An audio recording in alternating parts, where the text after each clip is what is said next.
रजत sir.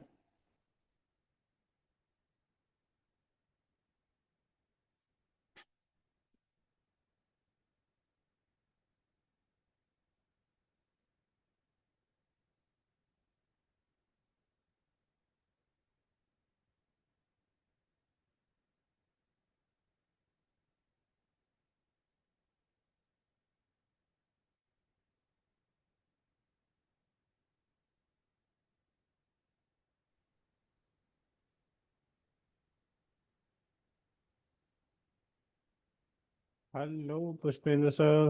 Welcome ma'am. Hello sir.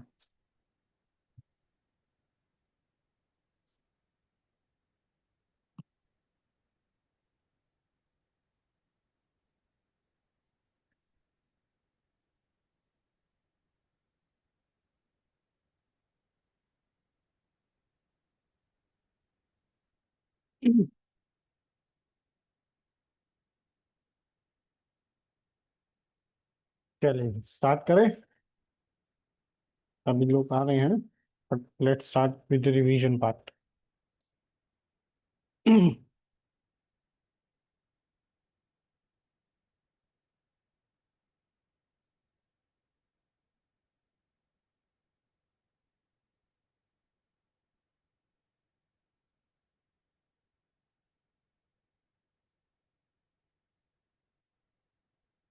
Pushpendra sir.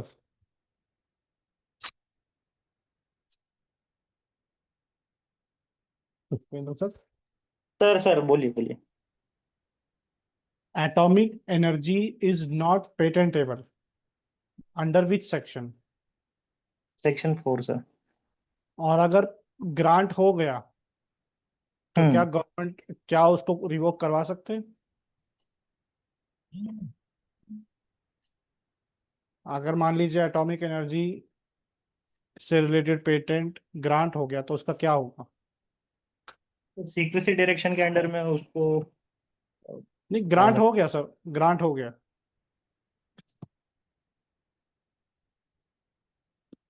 हो सकता है सर। ग्रांट हो गया तो क्या होगा?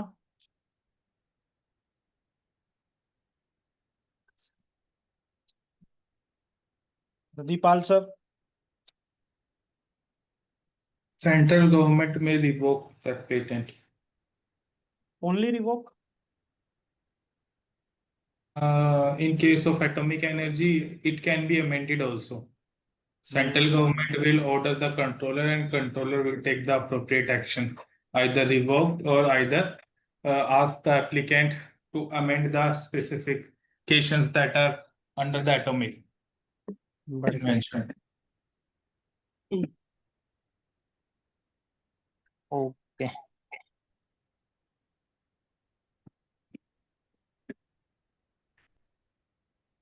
हम्म।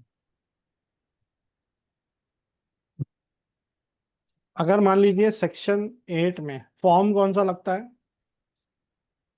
Form 3, zero fee, rule number 12, 6 months timeline, 2 months, 3 month, extension of 3 month by Form 4, 2000 rupees per month. ठीक है।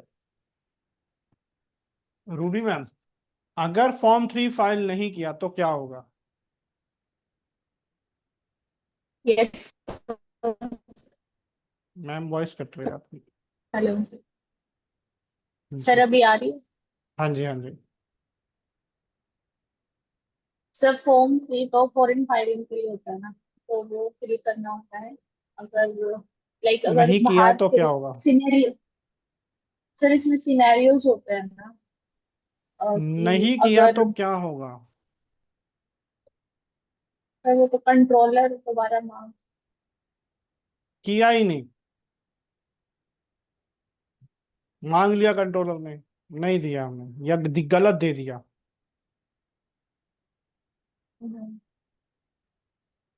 पुष्पेंद्र सर।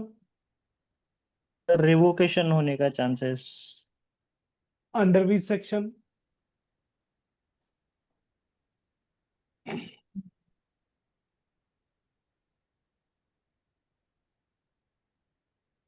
सारिका मैम। हाँ सर, 20। 64 रिवोकेशन। और हम्म अपोजिशन भी आ सकते हैं। ऑपोजिशन भी आ सकता है। Which section? 25 1 and 25। Ground.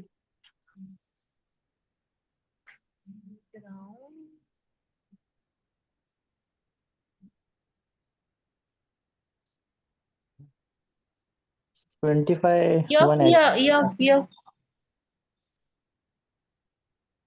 Hello. नहीं, एफ तो 3 और 4 का है। प्रदीप पाल सर। ये अच्छा है, ये देखती Ground हूँ edge. फिर। एच। और 64 का? Oh, 64. 64 M। का 64 1M। 64 1M। Section 8 form 3 M, हाँ, एम सही है। 13th ग्राउंड होगा। 1 2 3 4 5 6 7 8 9 10 11 12 13 14। 840 एबीटी था ना? Yes, हाँ, yes. ये तो थर्ट हाँ ये तो 13th ग्राउंड होगा।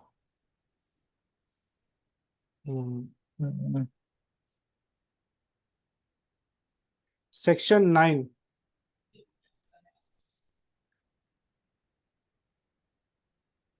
पोस्ट डेटिंग हो सकती है प्रोविजनल की सेक्शन 9 में। Yes, sir. नहीं। 6 फीस कितनी लगेगी? 800 Form 30 800 फीस रहेगा। ठीक है।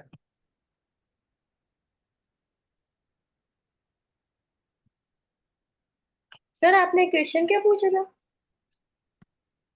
किसमें? ये पोस्ट डेटिंग, पोस्ट सेक्शन 9 में पोस्ट डेटिंग प्रोविजनल की हो सकती है क्या? हाँ ओके। और अगर होगी तो पोस्ट डेटिंग की फीस क्या होगी और फॉर्म क्या होगा? कंप्लीट स्पेसिफिकेशन को प्रोविजनल बनाने के लिए कौन सा फॉर्म फाइल होता है?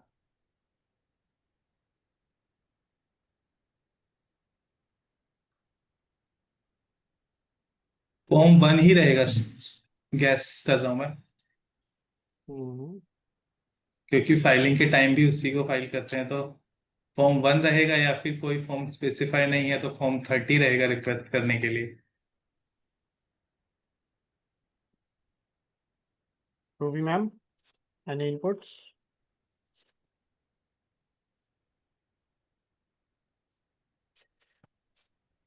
Ruby ma'am, yes. I think आपका वहाँ नेटवर्क का इशू यूजुअली रहता ही है। सर यहाँ पे थोड़ा ये बारिश खराब हो रही है वहाँ पे। मुझे आवाज आ रही है सर? आ तो रही है मैम, हेलो। ब्रेक होके आ रही है। कोई बात नहीं, जैसा भी हो मैम पार्टिसिपेट कीजिए, है ना? गलत है सही है डजेंट मैटर।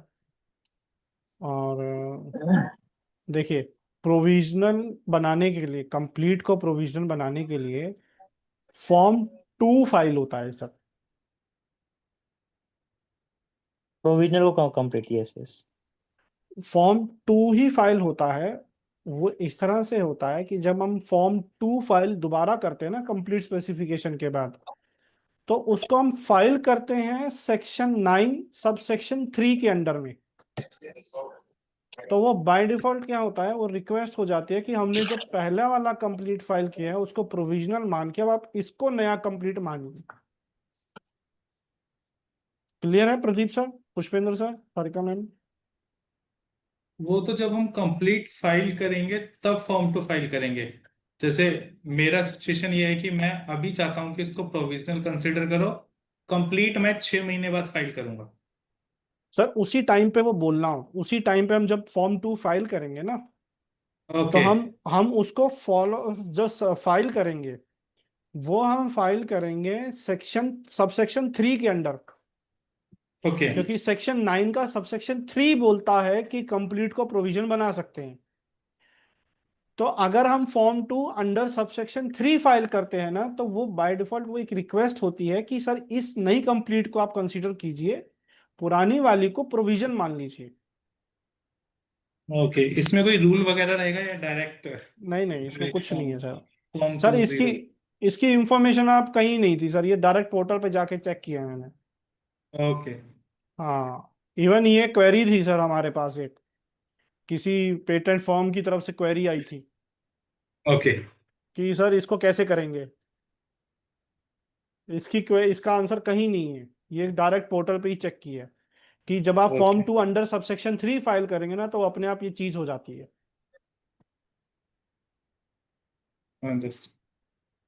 वो सर इसमें एक वो भी आता है, मुझे कंफ्यूजन रहता है हमेशा, हाँ। अबेंडेंट और विड्रॉन में कहाँ कहाँ अच्छा, होगा। और हाँ अबेंडेंट चलो, आज ये भी और करते हैं। अबेंडन कहाँ कहाँ पे होता है, चलो पुष्पेंद्र सर एक करते हैं sir. Abandoned sir, abandoned, withdrawn और रिवोक्ड, ये 3 करते हैं। हाँ हाँ, और भी है सर, बहुत और तो और तो रिफ्यूजल होता है एप्लीकेशन का, चौथा ये है नहीं जो नहीं नहीं नहीं नहीं नहीं नहीं, इसके अलावा कौन भी से। होता है सर, इसके अलावा भी होता है, और हम पढ़ चुके हैं बट हमने ध्यान नहीं दिया। ओके। हाँ, एक होता है अबेंडन, ये एक होता है विड्रॉन, एक हम्म होता है रिवोक, और एक और होता है सारिका मैम।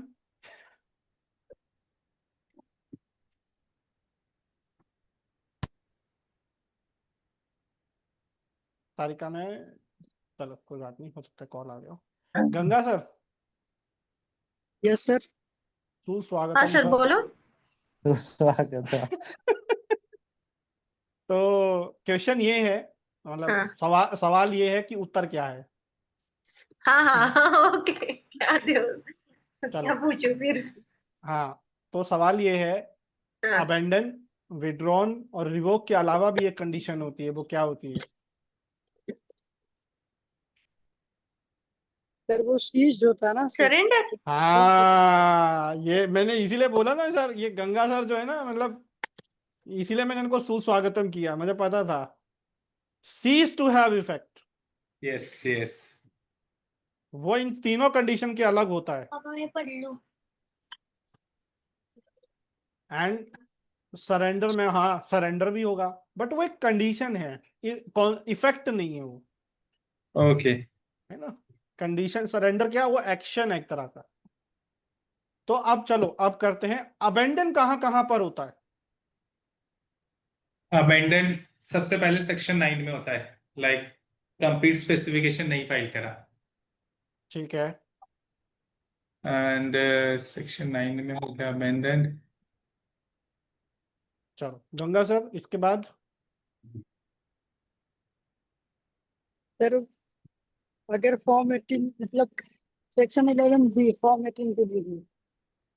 चलो मैं एक काम करता हूँ, ऐसे पूछता हूँ, प्रोविजनल टू कंप्लीट स्पेसिफिकेशन अगर फाइल नहीं किया तो क्या होगा रूबी मैम, फटाफट फटाफट, रैपिड फायर है। सर एक बार रिपीट कर दे क्या। प्रोविजनल टू कंप्लीट नहीं किया तो क्या होगा, पुष्पेंद्र सर। अबेंडन हो जाएगा। अबेंडन हो जाएगा। अगर मैंने कंप्लीट स्पेसिफिकेशन के बाद FER request for examination file नहीं किया तो क्या होगा गंगा सर। सॉरी सर क्या। सॉरी नहीं सर, विड्रॉन होगा। सर वो ना नहीं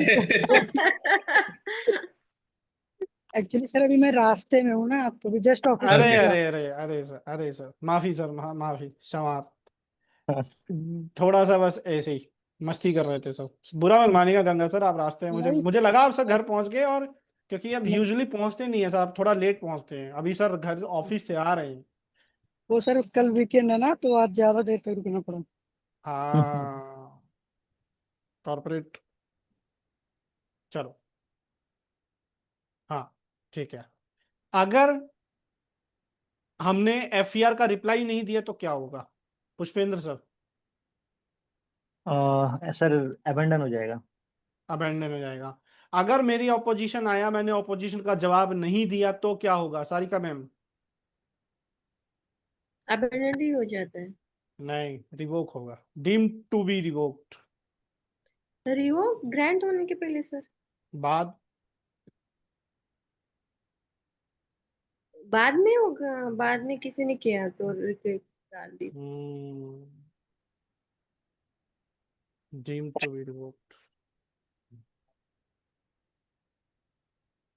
सर कौन सी भी कंप्लायंस हमने कंप्लीट नहीं किए तो अबेंडेंट ही माना अबेंडन जाता हो है जाएगा, कुछ। वो तो अबेंडन हो जाएगा। हाँ हाँ, बट अगर ऑपोजिशन का रिप्लाई आफ्टर ग्रांट तो रिवोक हो जाएगा। हाँ, अच्छा, अबेंडन आप प्री ग्रांट में बोल रहे थे आप, ठीक है, फिर तो ठीक है। हम्म। हाँ, फिर ठीक है, ठीक है, ठीक ठीक ठीक। और कहाँ पे होगा? हाँ, पेमेंट रिन्यूअल फी पे नहीं की तो क्या होगा? चीज टू हैव इफेक्ट होते हैं। 20 साल खत्म हो गए तो क्या होगा? पुष्पेंद्र सर। सर आज मुझको माफ कीजिएगा सर। मेरे को थोड़ा रिवाइज करके अच्छे से आना सर पड़ेगा। रिवीजन ही चल रहा है, जो भी समझ में आ रहा है बोलिए, कोई दिक्कत नहीं है, ये रिवीजन के लिए ही है सर, ये टेस्ट नहीं है। तो उसका ग्रांट प्रदीपाल का सर, खत्म हो जाएगा 20 साल के बाद। तो उसको क्या बोलेंगे प्रदीपाल सर? TSD बोलेंगे सर उसे भी। हाँ, सीज टू हैव इफेक्ट। जब भी ओ, पेटेंट का इफेक्ट खत्म हो जाता है, इन्फोर्समेंट खत्म होता है, उसको बोलते हैं सीज टू हैव इफेक्ट। वो तो लैप्स हो नहीं जाएगा ना। सर, एक्सपायर बोलते हैं उसको। हाँ, मैम एक्सपायर उसको, या चीज फिर टू लैप्स। है। तो उसका होगा, होता क्या है अब? वो सीज टू हैव हाँ इफेक्ट ही लेकिन तो होगा ना। लीगल टर्म में सर रेसिस्ट इफेक्ट हो गया तो हम रिस्टोर कर सकते हैं ना। हाँ, लेकिन उसको एक्सपायर्ड पेटेंट हो गया 20 साल, तो अब होगा तो ये ना कि वो इफेक्ट खत्म हो गया उसका। हाँ ऐसा नहीं बोल एक्सपायरी। सकते क्या? सीज टू इफेक्ट नहीं बोल सकते क्या? मैं ये समझना चाह रहा हूँ, हो सकता है मैं भी गलत हूँ, डिबेट करते हैं नहीं, अगर लीगल गलत है। डॉक्यूमेंट के ऊपर तो वो आता है कि एक्सपायर्ड। हाँ, एक्सपायर्ड हो गया तो उसका हाँ, इफेक्ट क्या होगा? कि अभी वो पब्लिक डोमेन में आ गए हैं, वो जो राइट थे हाँ, पेटेंट के वो खत्म हो इफेक्ट गए। खत्म हो गया, इफेक्ट खत्म हो गया। हाँ। हम्म। लेकिन बाद है में ना? चांस नहीं है ना कि रिस्टोर करने का इफेक्ट।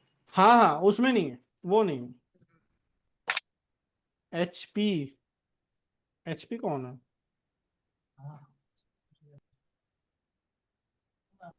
सर मी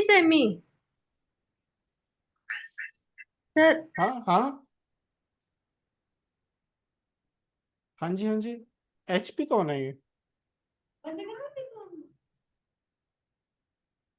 सर मैं हूँ। अच्छा, आप ही हो, अच्छा, सॉरी सॉरी सॉरी हाँ सॉरी। नहीं, एचपी, एचपी आप तो उससे आए हो ना।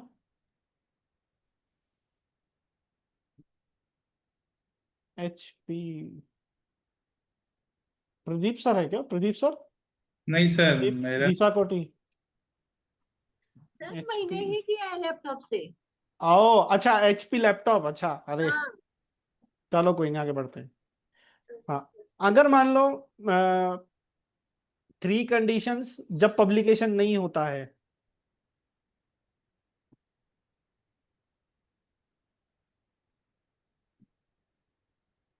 पुष्पेंद्र सर, अच्छा नाम भी तो लेना पड़ेगा। पुष्पेंद्र सर, कब कब पब्लिकेशन नहीं होता है? सर 1 मिनट मैं सेट हो हाँ, जाता नोट्स देख लीजिए, नोट से देख के बोलिए। हूँ। पब्लिकेशन सर एक सीक्रेसी डायरेक्शन वाले इसमें होगा, सेक्शन 35 में। ठीक है। उसके बाद अगर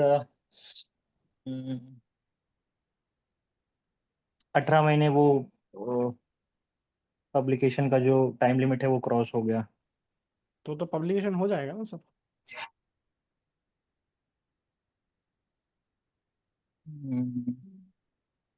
yes sir. Ganga sir. Request for examination अगर 31 मंथ्स में नहीं डाला तो। वो तो विड्रॉन होगा सर। पब्लिकेशन कब कब नहीं होगा?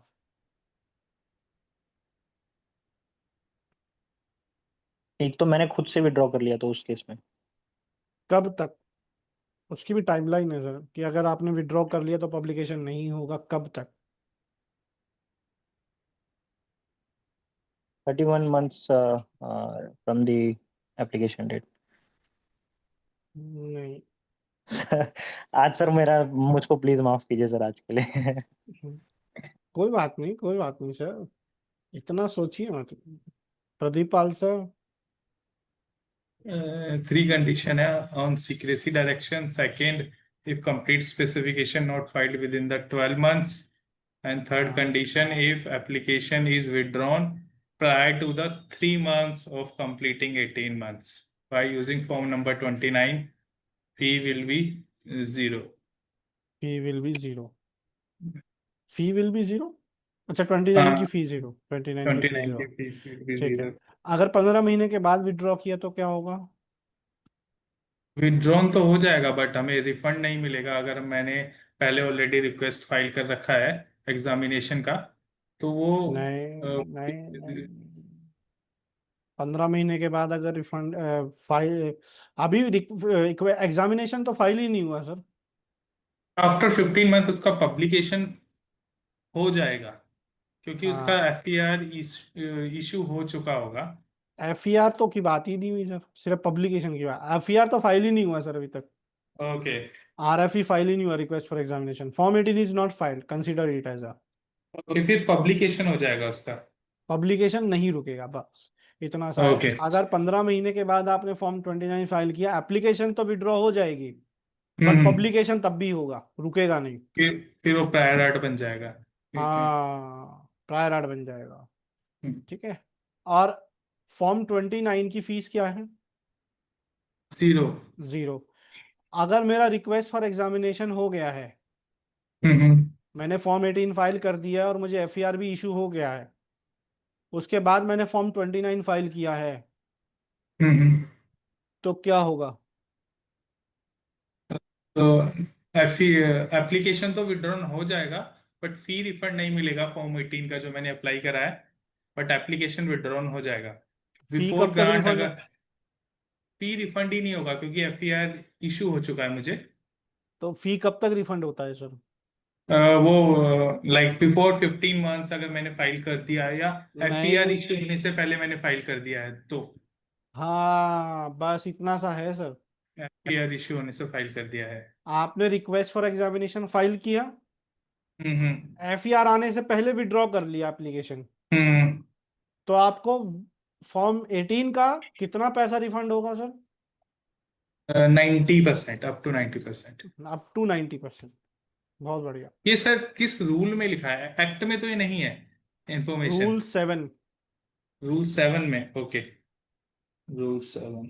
फीस है शायद, वो फीस का या फॉर्म का सेक्शन है, रूल है उसमें लिखा है। ओके। हाँ। साक्षी मैम, जी सर। एक्सपेडिटेड एग्जामिनेशन कौन कौन फाइल कर सकता है? Interested person sir. अच्छा वो, अच्छा सर, विमेन मैम खाना स्मॉल। खा रहे हैं लगता है आप। जी सर। खा लो खा लो खा लो खा लो, ठीक है, खा लो आराम से। तो 6 लोग फाइल कर सकते हैं सर। अच्छा, मुझे लगा 6 लोग खाना खा रहे हैं, आप ये बोल रहे। ठीक है सर, ओके। मुझे लगा आप 6 लोगों को खिला रहे हो, क्योंकि मेरे दिमाग में आया था कि आप खाना खा रहे हो तो आप बेटे बच्चे को भी खिला रहे होंगे। आपने बोला 6 लोग, मैं सोचा 6 लोगों को खिला रहे हैं। नहीं सर। नहीं, वो क्योंकि आपकी वो लाइफ याद आती है ना मुझे, बहुओं को काम भी करना पड़ता है। चलो जोक से पार। गंगा सर पहुंच गए घर पे? नहीं सर, अराउंड 5 से 10 मिनट और लगेंगे। Okay sir. फॉर्म, चलो कौन बताएगा? पुष्पेंद्र सर बता पाएंगे सर? सर ऐसे एक्स क्वेश्चन मत पूछो गंगाधर सर को, नहीं तो वो ये पहुंचेंगे हमारे ही नहीं घर विनोद पे। सर जैसा होगा। विनोद सर जैसा अच्छा, हो जाएगा। अच्छा हाँ, जाना अपने घर में, पहुंच जाएंगे किसी और के घर। हाँ। समझ सही गए। बात है, सही बात है। सही बात है। और गंगा सर की तो अभी शादी भी नहीं हुई, गड़बड़ ज्यादा हो जाएगी।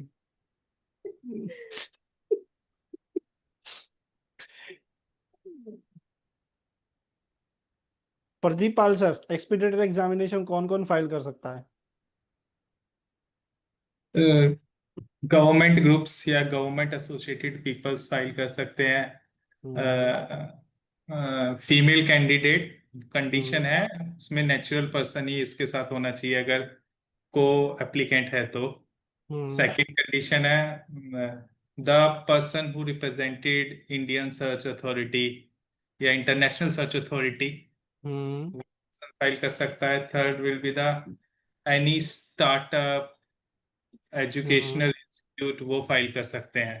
और और गवर्नमेंट में government entity government run entities और गवर्नमेंट पर्सन वो सब इंक्लूडेड रहेगा। एक और है सर।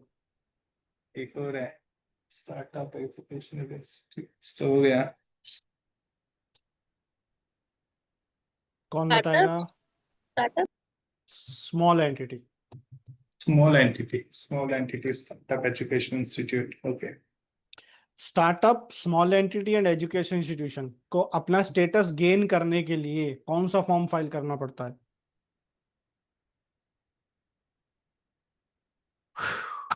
28 तो पेटेंट एजेंट के लिए होता है।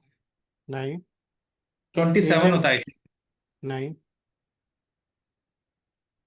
22 होता है पेटेंट। आई थिंक सर 26 होता है। नहीं। हाँ, 22 किस लिए होता है रूबी मैम?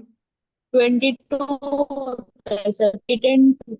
लाइक हम जब पेटेंट एजेंट एग्जाम क्लियर कर लेते हैं तो बाद में हमें रजिस्टर के लिए पेटेंट एजेंट के लिए भरना होता है।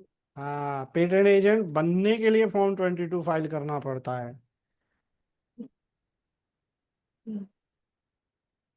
27 किस लिए होता है प्रदीप सर? 7 वो अभी आएगा, अभी आया नहीं है वैसे। सेक्शन 142। 27 बोलिए बोलिए रूबी मैम। 27। सर वर्किंग के लिए होता है क्या कि वर्किंग हाँ, वर्किंग किस चीज की?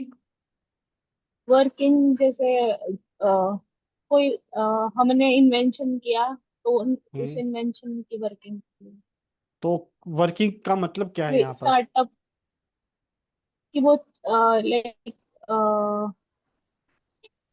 फीस वगैरह भरनी होती है ऐसा कुछ मतलब वर्किंग चलता रहे वो स्टार्टअप या पर्टिकुलर जो इन्वेंशन पे हम पेटेंट का हमने सेल वगैरह फाइल जो किया होता है है वो वो सारा वर्क में रहे। स्टेटमेंट होता है।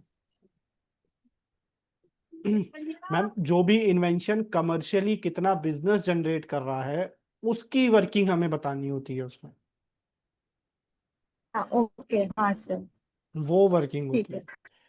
Pradeep Pal sir 28। I think 28 idea status नहीं। For small entity startup and education institution, उसके लिए फॉर्म 28 फाइल होता है। ओके हम्म, और फीस 0। तो ये सब आता है क्या? हाँ जी, ये सारे फॉर्म्स वगैरह अभी आएंगे आगे सेक्शन में? ये मैम रूल में लास्ट संडे पढ़ा दिया मैंने 28। ये सेक्शंस में नहीं आता है, रूल में आता है 28। अच्छा सर, रिवाइज नहीं कर रहे हैं अभी तो। कोई ठीक है। बात नहीं, देखिए अभी इसीलिए मैं उस पर फोकस नहीं कर रहा। ये सिंपल एक क्वेश्चन है कि स्मॉल एंटिटी, स्टार्टअप और एजुकेशन इंस्टीट्यूशन, इनके लिए बहुत डिफरेंट प्रिविलेजेस दिए गए हैं। तो इनको अपना टाइटल अगर गेन करना है, प्रूफ करना होता है, तो उसके लिए फॉर्म 28 लगता ही 26। लगता है। 26 28। रूल जी 26। जी। 28। हाँ, और फॉर्म रूल्स? 28। अच्छा ठीक है सर, फॉर्म 28।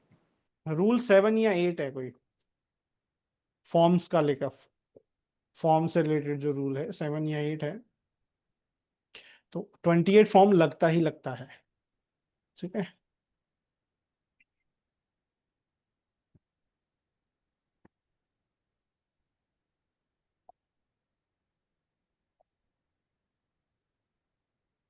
अगर एप्लीकेशन का एग्जामिनेशन हो चुका है और डिवीजन होता है, तो आगे फर्दर एप्लीकेशन का एग्जामिनेशन कब तक फाइल करना होता है? सर तुरंत डिविजनल फाइल करते time.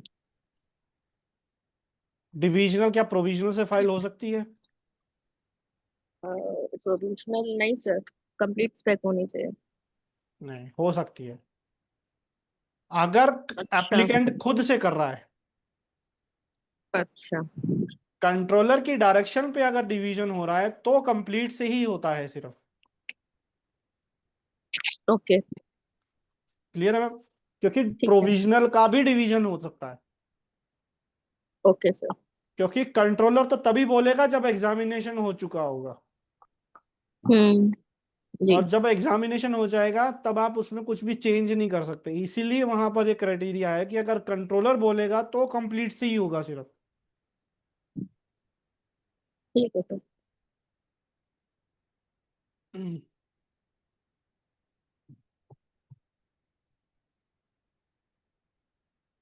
A complete specification should be filed on controller demand, अगर कंट्रोलर कर रहा है तो।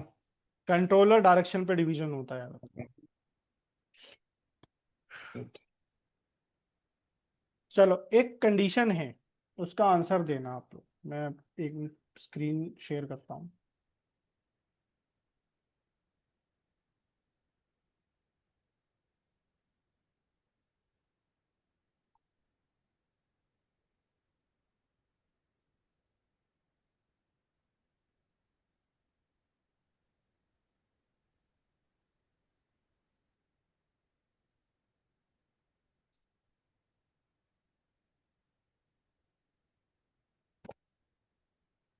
स्क्रीन विजिबल है सभी को? यस हाँ सर। सर।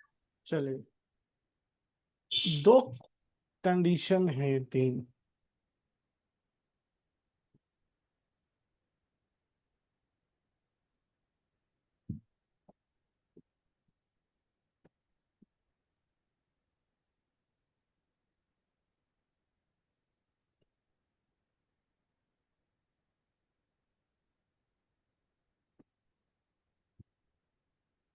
एप्लीकेंट जो है बिफोर ग्रांट डाइड हो गया और बिफोर ग्रांट ही सब्स्टिट्यूशन करना है। एप्लीकेंट बिफोर ग्रांट डाइड हो गया, आफ्टर ग्रांट सब्स्टिट्यूशन करना है। अब आफ्टर ग्रांट ही एप्लीकेंट डाइड हुआ है और आफ्टर ग्रांट ही सब्स्टिट्यूशन करना है। इन तीनों केस में कैसे प्रोसीजर होगा, कैसे आप कोर्स ऑफ एक्शन क्या होगा? सर पहले में तो हमारा फॉर्म 6 रुपीज 800 होगा। Section section 20। ठीक है। सेकंड में सेकंड में सर सर प्रदीप सेकंड पाल। और थर्ड में सर बाद वाला ही आएगा, फॉर्म 10 आएगा सर, इसमें 2400 ठीक है, दोनों ये आ केसेस गया। में। 55। नहीं, ये तो हो गया 6। Form 6 800, form 10 2400, rule 75। इसमें क्या होगा? थर्ड में भी सर ये होगा। नहीं नहीं, वो नहीं नहीं होता नहीं इसमें। नहीं नहीं। प्रदीप पाल सर, सर इसमें रजिस्टर में एंट्री जो होती है ना, वो तो सर पेटेंट बाद में रजिस्टर। होगी। होगा कैसे लेकिन? एंट्री सर चेंज कैसे होगी? अमेंडमेंट कर सकते हैं। नहीं। नहीं, form number 16 title of interest and. हाँ, फॉर्म 16 असाइनमेंट होगा। ट्रांसमिशन जो होगा वो होगा यहाँ पे। ये ट्रांसमिशन होगा फॉर्म 16 से।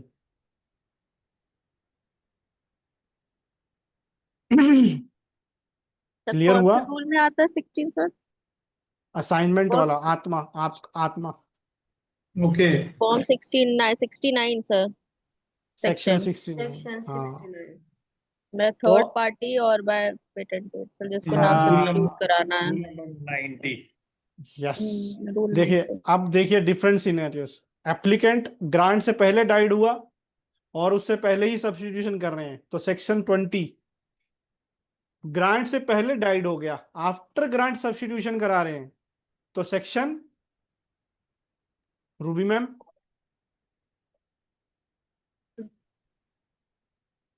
बिफोर ग्रांट डेथ के बाद आफ्टर ग्रांट सब्स्टिट्यूशन होगा तो सेक्शन कौन सा लगेगा?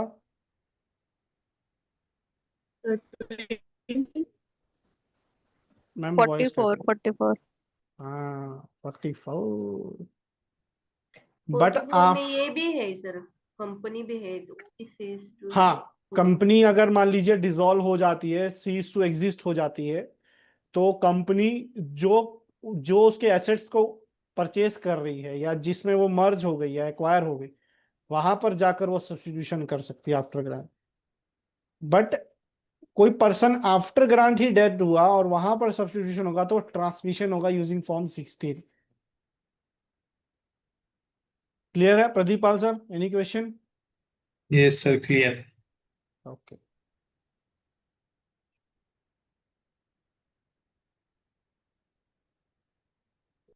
सर थोड़े से हिंट्स बता दीजिए सर, परसों के टेस्ट में क्या आएगा।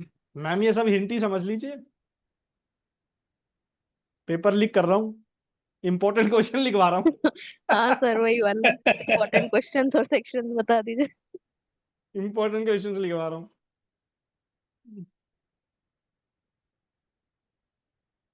हम्म। सर बहुत बड़ा है पेपर, पढ़ने में ही 1.5 घंटा लगेगा, सॉल्व करने का हाँ सर, टाइम। आप लेंथ काफी ज्यादा हाँ मतलब लेंथ जो है। एक्चुअल पेपर आता है उसको रीडिंग टाइम में वो 7 हाँ। शीट्स मैक्स टू मैक्स इतना ही होता है, 6 और नहीं, 7।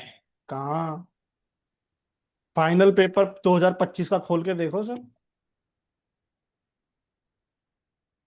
रुको पहले दिखाते हैं पहले वाले देखे हैं मैंने, वो जनरली बोथ सर, साइड्स। उसको भूल जाइए, 2024 और 2025 का क्वेश्चन पेपर उठा के देखिए सर। 12 पेज का क्वेश्चन पेपर है। नहीं, ये तो पेपर 2 है, पेपर 1 कहाँ है? 15 पेज का क्वेश्चन पेपर है सर। देखिए मैं दिखा रहा हूँ।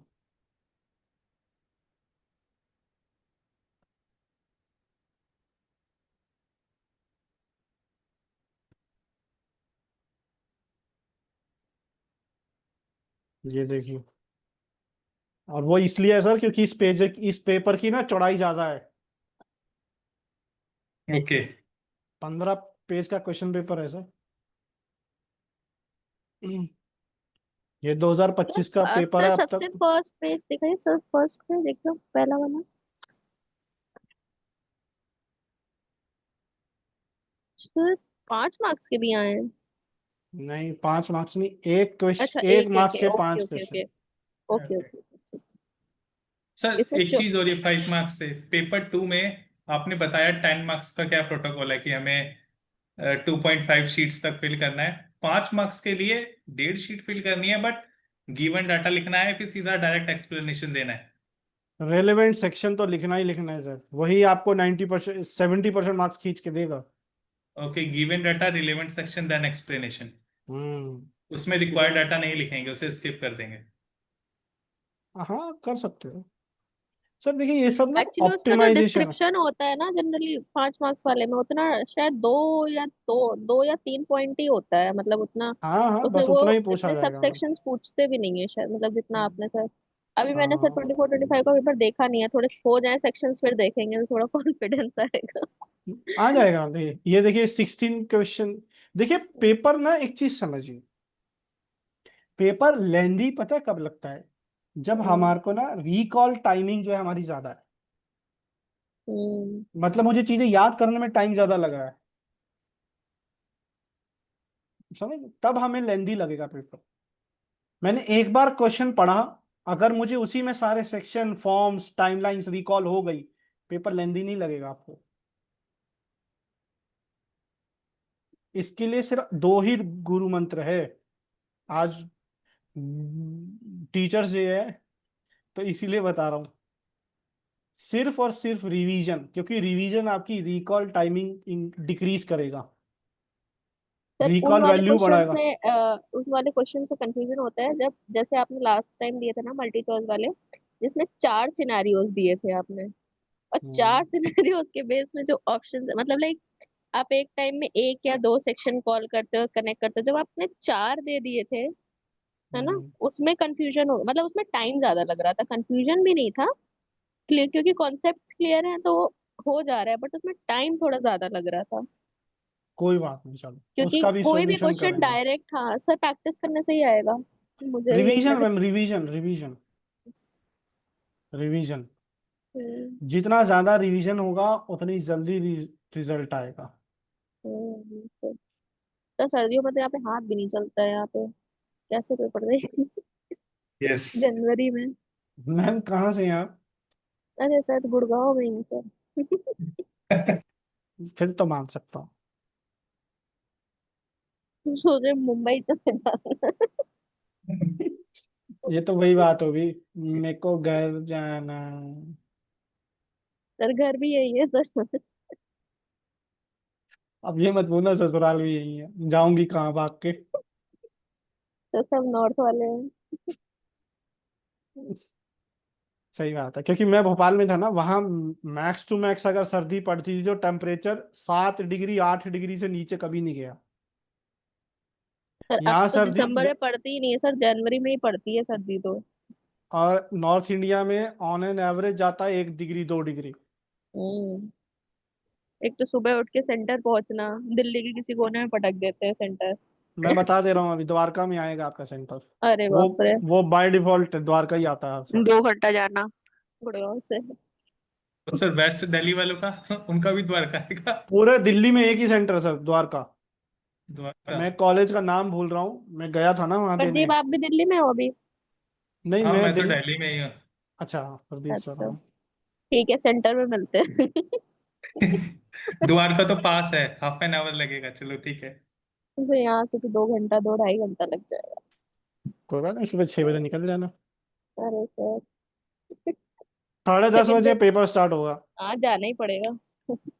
चलो अभी सर एक पेपर। और जो आप पेपर जो हम प्रैक्टिस करते हैं, एक्चुअली जैसे 10:30 स्टार्ट होता है, हमें क्वेश्चन पेपर जो है 15 मिनट्स पहले मिल जाता है, तो हम 15 मिनट्स पहले ओपन कर सकते हैं ना उसे एग्जाम सेंटर पे। हाँ जी हाँ जी, मिल जाता। तो हम उसको उसी वक्त अपना स्टार्ट कर सकते हैं एग्जीक्यूट करना, मतलब फिल नहीं नहीं, नहीं ओएमआर शीट फिल नहीं कर रहे, जस्ट रीड करके कि इसका आंसर ये है, मैं इतने में एक दो क्वेश्चन कर सकता हूँ। नहीं, वो आपको ओपन नहीं करने देंगे सर। ओपन नहीं करने देंगे 15 मिनट्स पहले? नहीं, वो ओके। सील्ड आता है क्वेश्चन पेपर ना, उसमें सील लगी होती है आगे। ओके। वो आपको ओएमआर शीट दे देंगे 15 मिनट पहले, उसको भर लो। ओके, क्योंकि जब अभी प्रैक्टिस कर रहे थे तो हम 15 मिनट पहले स्टार्ट कर दे रहे थे, जैसे अभी हाँ वो लास्ट टाइम जो दिया था। दे देते हैं, जब वहां नहीं मिलेगा। ओके, और उसके बीच इंटरवल में वो साइन करवाने भी आएंगे हमसे अटेंडेंस वगैरह के लिए, आएंगे तो सर, आएंगे, सब कुछ है उसमें भी सर। 12-10 मिनट वेस्ट होंगे। अरे सर वीडियोग्राफी होती है वहां पे। ओहो। वो बढ़िया एटलीस्ट। वाला कैमरा लेके आएंगे, आपका मुंह मुंह दिखाओ, उसमें स्माइल करो, स्माइल, फिर आपका पेपर ओके। देखेंगे। उस ओएमआर शीट का बोलेंगे फ्रंट दिखाओ, उसमें जितना पूरा वीडियो में जाएगा सारा। मुंह पे आके बिल्कुल यूं, ये ऐसी वीडियो बनाते हैं बिल्कुल कम चेहरे के सामने लाके। तो उसमें 5 to 7 मिनट्स और वेस्ट होंगे, जो हमारे 120 मिनट्स हैं उसमें से 5 to 7 वहां भी जाएंगे। बिल्कुल जाएंगे सर। ओके। और 3 जगह अटेंडेंस लगती है वहां पे। 3 जगह अटेंडेंस लगती है। ओके। तो टाइम तो जाएगा सर, इसीलिए एक्यूरेसी बढ़ानी है रिवीजन से। देखिए सर, कम पढ़ो चलेगा, बट जो पढ़ा है वो इतना रिकॉल हो कि within a fraction of second आपके माइंड में फ्लैश की तरह आना चाहिए। रजत और सर। जी sir. Sir Sarika madam and Pushpendra sir का अगर अलग से रूम बन सके तो शायद मुझे लगता है कि पुष्पेंद्र सर का कम हुआ होगा यानी रिवाइज, तो सारिका मैडम उनको करवा सकते हैं। बाकी आप कंटिन्यू कीजिए, आप बढ़िया ही कर रहे हैं, बट मुझे लगता है कि पुष्पेंद्र सर को थोड़ा सा, हाँ समझ रहे हैं ना हाँ, मेरे क्या कहना है। समझ गया, मैं कर देता हूँ। हाँ मुझे वो मैम ने भी कॉल किया था। हाँ जी, सारिका मैम हाँ और जी हाँ मैम पुष्पेंद्र ने। सर। चलिए, मैंने बना दिया room. Pushpendra sir. Sarika madam को कहिएगा कि वो फास्ट ट्रैक वाला रिवीजन करवाए, हर एक सेक्शन के जो मेन मेन पॉइंट्स है वही। हाँ okay okay sir. Okay. Pushpendra sir. हाँ सर। सर आपकी स्क्रीन पे ना आपको रिक्वेस्ट आएगी रूम ज्वाइन करने की। ओके। वो ज्वाइन कीजिएगा, उसमें सारिका मैम आपसे कनेक्ट होंगे। तो सारा रिवीजन जो है वो आपका करवा पाऊंगा वहाँ पे। ठीक है, ठीक है। हाँ, देखिएगा आएगी। सारिका मैडम आज 11 बजे तक और वापस कल भी टाइम ले लीजिएगा सर से, आप भी जब फ्री है तब थोड़ा सा उनका डिजाइन का और पेटेंट का करवा दीजिए उनको, उनका नहीं हुआ है ओके तो। Sir, okay okay. Okay. Thank you sir. Okay, देखिए सर, रिक्वेस्ट आई।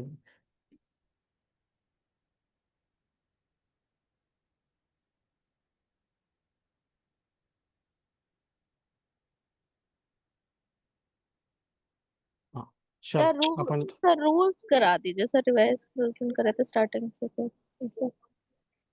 रूल्स कौन से सेक्शन, पर्टिकुलर सेक्शंस के, या जितने नहीं हम सर, कर सर चुके हैं? जैसे आपने लेक्चर लिया था ना सर, वैसा ऊपर ऊपर से।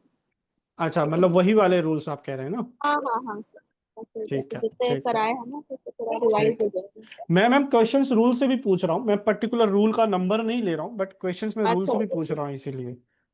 नहीं, एक बार सीरियल ऑर्डर में हो जाएंगे, मतलब हमें बिल्कुल नहीं करा, अगर कुछ और रिवीजन नहीं हो रहा है तो कैसे हाँ हाँ, नहीं मैं कर ही रहा था, चलो ठीक है, वो भी कर सकते हैं, कोई दिक्कत नहीं है। जी। चलो, एप्रोप्रिएट ऑफिस कैसे चूज होता है? और सर सेक्शन 72, 73, 74 से 74। Appropriate office for any application, आपने एक एप्लीकेशन फाइल करी, उसका कौन से ऑफिस में जाएगी, ये कैसे चूज होता है? आप कैसे चूज कर सकते हो? तो 74 में पढ़ा था सर ना ऑफिसेस वाला सर, और नहीं पता सर मेरे को। रूल 4, अच्छा appropriate rule. office to any अच्छा। application is choose on the basis of residence of applicant, hmm, domicile और place of business, या फिर इन्वेंशन कहाँ पे एक्चुअली ओरिजिनेट हुई है, हम्म, या फिर आपका address for service in India क्या है। इन 5 डिफरेंट क्राइटेरिया से आप अपना अप्रोप्रिएट ऑफिस चूज कर सकते हैं। जुरिस्डिक्शन कि फॉर एग्जांपल, मेरा जैसे मेरा जो रेसिडेंस है वो हरियाणा है, हम्म, और मेरा place of business Maharashtra Mumbai में है मान लो, हम्म, तो मेरा जुरिस्डिक्शन रेसिडेंस से आता है दिल्ली, हम्म। और बिजनेस पॉइंट प्लेस से आता है मुंबई, तो मैं दोनों को चूज कर सकता हूँ, किसी भी एक को। जी सर। ठीक है, एक्चुअली ये ना सेक्शन फिजिकल फाइलिंग में यूज होगा, ऑनलाइन तो वो क्या सिस्टम अपने आप ही जी सर। डिस्ट्रीब्यूट करता है। ठीक है, अगर मान लीजिए मेरी एप्लीकेशन दिल्ली ऑफिस में फाइल हुई है, जी सर। प्रदीप पाल सर, मान लीजिए मेरी Yes. एप्लीकेशन दिल्ली में फाइल हुई, दिल्ली ऑफिस में, और बाद में एप्लीकेशन डिवाइड हो गई, डिवीजन हो गया उसका, तो जो फर्दर एप्लीकेशन है, क्या उसको मैं मुंबई में फाइल कर सकता हूं जाके? नहीं, वो दिल्ली में ही रहेगा, क्यों? अच्छा, क्योंकि ये उसका सर रूल 4 में लिखा है ना, हाँ, 2 में लिखा हम्म, क्योंकि वो लेक्चर मैंने इतना अच्छे से भी वो है। हाँ, ब्रशअप अभी नहीं कराया मैंने है। कॉपी खोली है, मैंने भी नहीं पढ़ा दोबारा। मैंने अभी सर। नोटबुक में भी नहीं लिखा है, वो जस्ट वीडियो ऐसे ही पढ़ा है। ठीक है सर, आगे पूछिए सर, ऐसे ही याद याद हो जाएगा थोड़ा थोड़ा। ठीक है। एड्रेस फॉर सर्विस अगर है, हम्म। मान लो एड्रेस फॉर सर्विस नहीं है, तो क्या होगा? सर डोमिसाइल के बेसिस पे, रेसिडेंस के बेसिस पे। एड्रेस फॉर सर्विस होता क्या है, पहले ये बताइए। अच्छा, सर जो भी कुछ तो काम करता होगा ना इन्वेंटर सर। एड्रेस फॉर और सर्विस क्या सर होता है? एड्रेस ऑफ सर्विस में, सर एड्रेस ऑफ सर्विस में ऑफिशियल एड्रेस। एड्रेस आया, नहीं, उसकी वो तो सर ईमेल जिस पे आईडी। जिस एड्रेस पे वो एक एक कंट्रोलर एक एक एक कम्युनिकेशन एक एक करेगा। एक एक एक मिनट, जैसे गंगा सर, एक मिनट, एक मिनट, एक एक करके बोलिए, मैं सभी की बात सुनना चाहता हूँ, तो हैंड रेस करके एक एक बोलिए। अब क्या वो तीनों बोल रहे हैं, मैं समझ नहीं पा रहा हूँ कौन क्या बोल रहा है। जी रूबी मैम, पहले आप बोलिए। सर एड्रेस ऑफ सर्विस मैंने फॉर्म 1 के कॉलम में देखा है, जहाँ लिखा होता है एड्रेस ऑफ सर्विस में नॉर्मली जो ऑफिशियल एड्रेस होता है वो लिखा जाता है, और ईमेल आईडी होती है। हाँ, तो एड्रेस फॉर सर्विस का सिग्निफिकेंस क्या है?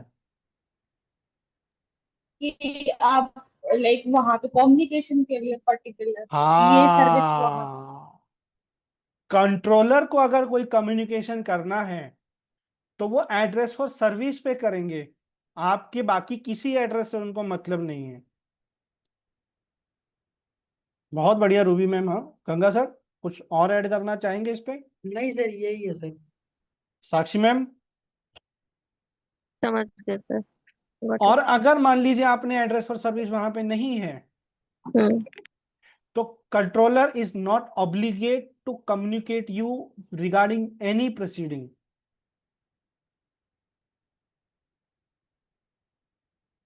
Okay? Okay. Pradeep Pal sir? Yes, sir. Sir repeat कर दीजिए। Address for service.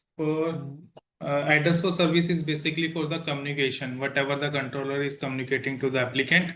If address of service is not given by the applicant, हम्म।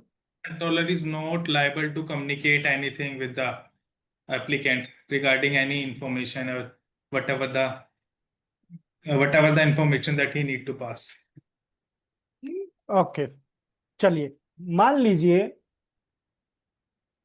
ये क्वेश्चन है मेरा गंगा सर आपसे। सर यस पहुंच सर। गए घर पे? घर पहुंच गए? हाँ सर, पहुंच गया। 15 मिनट तो लगते हैं सर पैदल ही। अच्छा, पैदल जाते हैं? हाँ सर, बाई वॉक 15 मिनट से कम लगता है सर, जब भी तो सर लेट तक रुक लेते वो लोग। अरे मुझे लगा आप कोई टू व्हीलर या फोर व्हीलर पे आ रहे हैं, इसलिए मैं क्वेश्चन आ रहे पैदल आ रहे तो फिर तो मैं पूछूंगा सर अगली बार से, आप रास्ते में भी होंगे तो। Okay sir. फंस गए सर बोल के। सर तो थोड़ा तो ब्रेक दिया करिए ऑफिस टाइम में और पूछने में। अरे सर मैं बोल रहा हूँ, मैं पूछूंगा थोड़ी। वो इतना तो सर, दिल थोड़ा सा दिल हमारा भी धड़कता है, ऐसे बात नहीं अच्छा। है। राक्षस नहीं है सर हम। क्वेश्चन ये है सर, गंगा सर, मान यस सर। लीजिए मेरे दो ऑफिस हैं, एक बैंगलोर सिचुएटेड और एक पुणे। तो क्या मैं दोनों ऑफिस को as a address for service register करवा सकता हूँ? नहीं सर, सिर्फ एक सेलेक्ट कर सकते हैं। ओके। साक्षी मैम?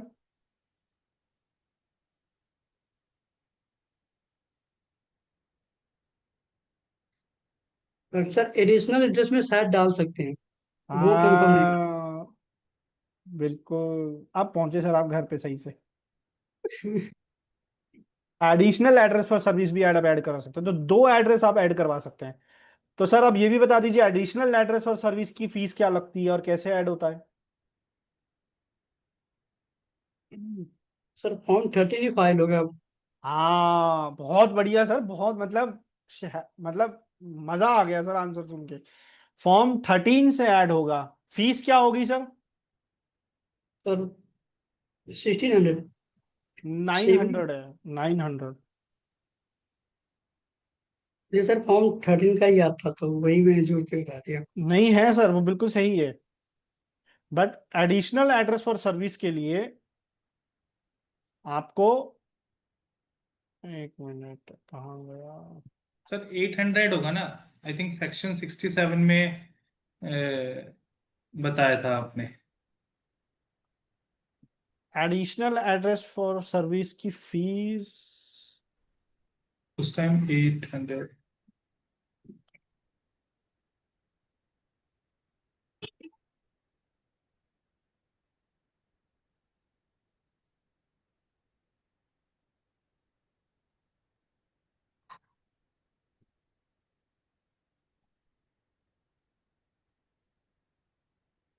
एक मिनट,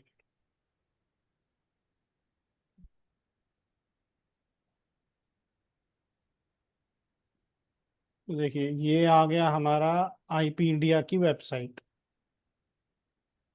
ये हम गए पेटेंट रूल्स में गए, रूल से हम गए HTML पेज में, HTML पेज से हम गए फी स्ट्रक्चर में, ये फीस आ गया। अब यहाँ पे मुझे देखना है एडिशनल फीस।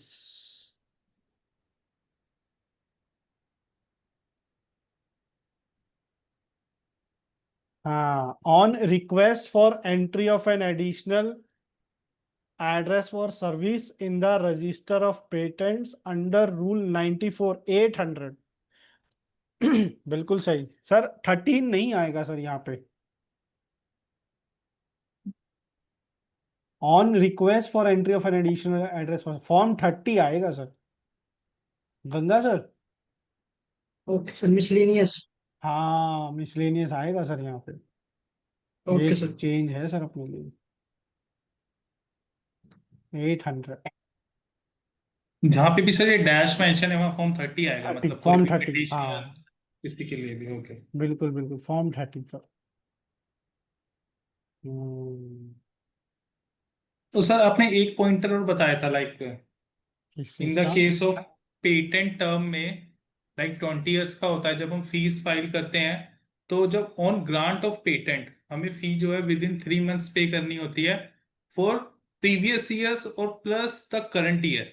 हम्म सर वो किस रूल में है एक्चुअली? मैं, या पता तो है, मैं उसे सर्च कर रहा था, एक्ट में नहीं है वो किसी रूल में स्पेसिफिक मेंशन है पॉइंट, क्योंकि आपने उस सेक्शन में रूल 80 बताया था कि डिस्काउंट रहेगा 10% अगर 4+ ईयर का 1 गो में फी पेमेंट कराए बाय इलेक्ट्रॉनिक मोड। हम्म और उसमें एक रूल ये भी था, एक्सटेंशन हमें 6 मंथ्स का मिल सकता है ओनली बाय फॉर्म 4 था, 480 फी था उसका। सर एक्चुअली हम वहां पहुंचे नहीं हैं। ये ओके। मैंने आपको 53 में पढ़ा जरूर दिया है। ओके। 53 की जो बात है ना, वो 53 में जो हम फीस पे करते हैं वो होती है सिर्फ at the time of grant जो हम फीस पे करते हैं। ओके। उसके बाद की जो फीस होती है ना वो जाती है 142 में, सेक्शन 142। ठीक। ओके। ठीक है, इसी लेकिन मैंने उसका आपको पढ़ा दिया था 53 में, बट वो जाता है 142 में। मैंने ये ओके। उस टाइम भी ये मेंशन करवाया था सर, इसीलिए कि जो ग्रांट के टाइम पे जो हम previous year with in 3 month file करते हैं हम्म। वो हम 53 में फाइल करते हैं, क्योंकि ग्रांट हमें कौन से सेक्शन में मिलती है? 53 में मिलेगा हमें। 43 में, ग्रांट 43 में मिलता हाँ, है सर। 43 में। बट उसके राइट शुरू हो जाते हैं 53 में, ओके। और राइट शुरू हो जाते हैं इसीलिए हमें रिन्यूअल फी पे करनी होती है। Okay, understood. Got it sir? या got it. Sakshi ma'am,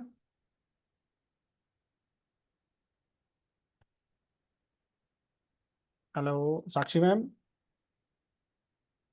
hello, yes sir. Sir मेरी बेटी रो रही है एक्चुअली, इसलिए सर।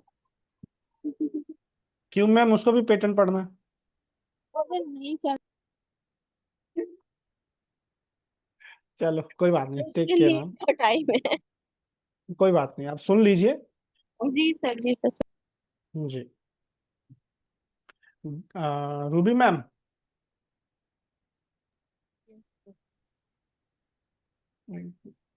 हाँ, तो ये जो भी डिस्कशन हुआ एक बार आप कंक्लूड करेंगे? सर एडिशन के लिए हमें फॉर्म 30 मिसलेनियस फॉर्म फिल करना होता है जिसकी फीस होती है हमारी 800। और हम्म ये एडिशनल होता है, लाइक जो अगर लाइक प्राइमरी वाली अगर हम आए तो एडिशनल वाली वहाँ पे यूज हो जाए। ओके, बहुत हेलो। बढ़िया। जी जी जी जी जी मैम, जी जी जी, बहुत बढ़िया। चलिए, हम्म अगर मान लीजिए मैंने रिन्यूअल फी पे नहीं किया है, रूबी मैम आपसे क्वेश्चन है, यस। अगर मान लीजिए मैंने यस बीच में कहीं जाके रिन्यूअल फी पे नहीं किया यस सर। और मैंने बाद में रिस्टोरेशन की एप्लीकेशन भी फाइल नहीं किया, 18 महीने बीत गए, ओके तब क्या होगा?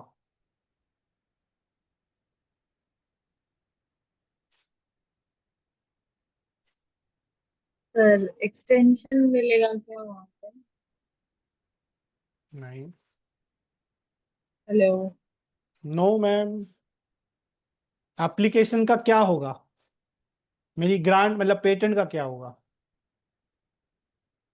सर सर वो रिवोक हो जाएगी।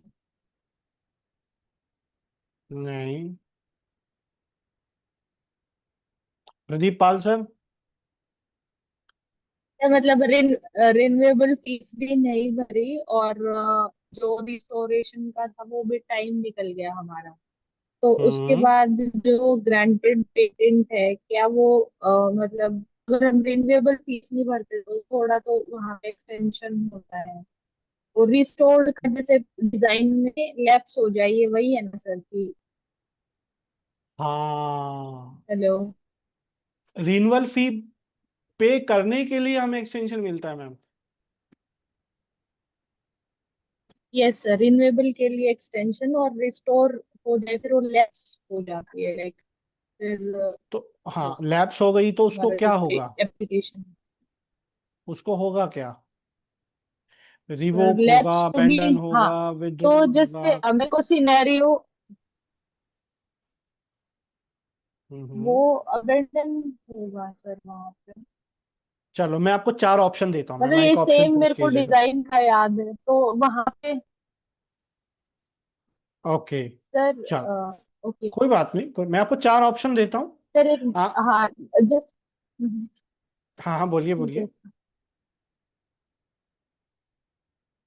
ठीक है, मैं आपको 4 ऑप्शन देता हूँ, हाँ सर, उसमें से बोलिए कोई आप। एक चूज कीजिएगा। अबेंडन होगा, विड्रॉन होगा, ठीक है। या विड्रॉन हटा दो।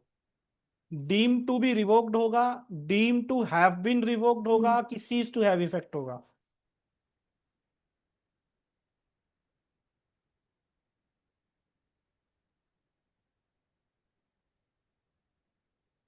Sir hmm. Deem to cease an effect. Hello. हाँ जी सुन रहा हूँ। सर सर आपने रिवोक का तो मना कर दिया, लेकिन जो मेरे को याद आ रहा है कि deem to haven cease an effect हो जाएगा, वो सीज हो जाएगा वहां पे, क्योंकि वो लैप्स हो गया, तो उस हाँ, टाइम के लिए हमें कोई रॉयल्टी नहीं मिलेगी बेसिकली, जब नहीं एक मेरे वो को तो हमने डिजाइन का वो रिस्टोरेशन याद। भरा ही नहीं, रिस्टोरेशन भरा ही नहीं हमने बाद में। हाँ, तो अब तो उस, वो सीज हो जाएगा वहां पे। हाँ तो उसको क्या बोलेंगे? Like deem to cease and नहीं, डीम टू भी नहीं, have an effect. Cease to have effect हो गया। Okay. Okay, cease to have effect. हम्म।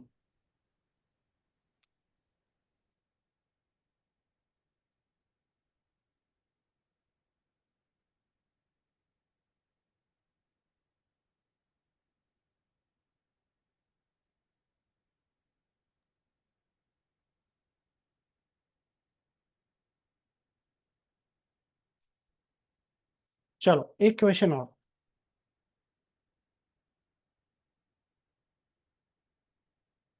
अगर कोई पेटेंट हानिकारक है तो क्या होगा?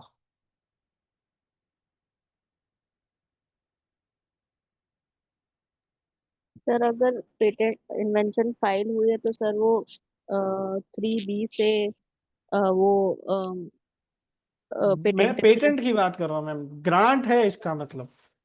ओके सर, तो सर सेक्शन 64 से सर 66 के अकॉर्डिंग वो सर रिवोक हो जाएगा सर। तो वो डीम टू बी रिवोक्ड होगा कि deem to have been revoked होगा? Deem to have been revoked. Sir difference नहीं पता सर मेरे को दोनों में। इसीलिए तो मैंने क्वेश्चन बनाया मैम, ये 2 अलग अलग चीजें हैं। Deemed to be revoked, deemed to have been revoked, कोई डिफरेंस नहीं है मैम, दोनों चीजें एक ही हैं, डिफरेंस कुछ नहीं है। हम्म, ग्रामेटिकल चीज है बस, इसमें ग्रामर्स लगाओ समझ में आएगा। Deemed to be revoked, deemed to have been revoked. Pradeep sir, Pradeep Pal sir. Yes. बताइए बताइए। 66 में डीम्ड टू बी रिवोक्ड होगा कि deemed to have been revoked होगा? अगर है तो क्या है दोनों में डिफरेंस, कोई बता पाएगा गंगा सर? डिफरेंस तो नहीं पता, बस इतना पता है रिवोक्ड होगा और गैजेट में पब्लिकेशन होगा। हाँ ये तो होगा। सर ये क्वेश्चन मैंने पर्टिकुलर क्यों पूछा है, क्योंकि ये क्वेश्चन 25 में आया हुआ है, ओके, मल्टीपल चॉइस में या वन ऑप्शन? मैच मेकिंग में। ओके।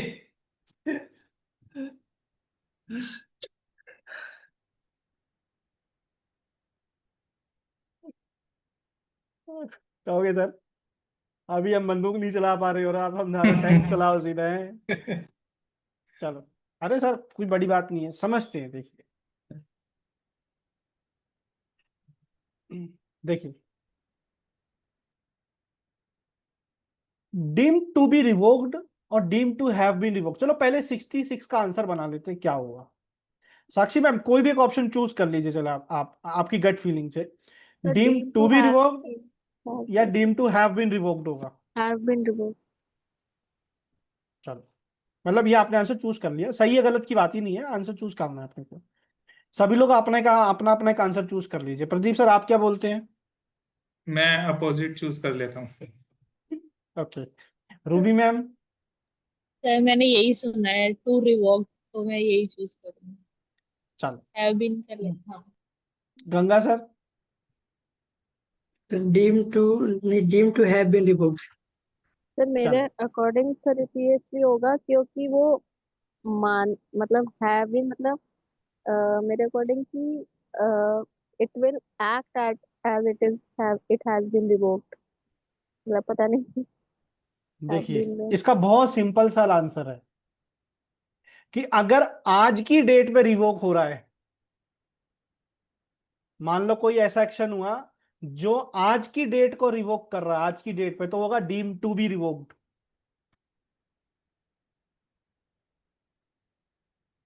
बट कोई ऐसा प्रोविजन हुआ, कोई ऐसा प्रोविजन है जिसमें हम आज खड़े हैं बट हम अब ये कंसीडर करेंगे कि पास्ट की कोई डेट से रिवोक मानना है, तो वो होगा डीम टू ये हैव तो बीन रिवोक्ड। ग्रामर हो गया सर, ये तो हैव बीन मैं बोला ही था ग्रामर है इसमें, टोटल कुछ डिफरेंस नहीं है रिवोकेशन ही। बट रिवोकेशन की डेट क्या होगी ये डिपेंड करता है डीम टू बी रिवोक्ड और deem to have been revoked में, सिर्फ ये छोटा सा डिफरेंस आएगा। जैसे कि इसका एग्जांपल बनाते हैं, आपको पोस्ट ग्रांट अपोजिशन में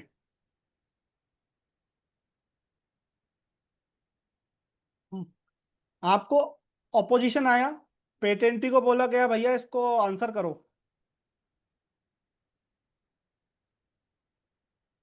ठीक है सर, उनको बोला गया आंसर करो इस अपोजिशन का, आपको रिप्लाई देना है, उन्होंने रिप्लाई नहीं दिया, he doesn't want to contest this opposition,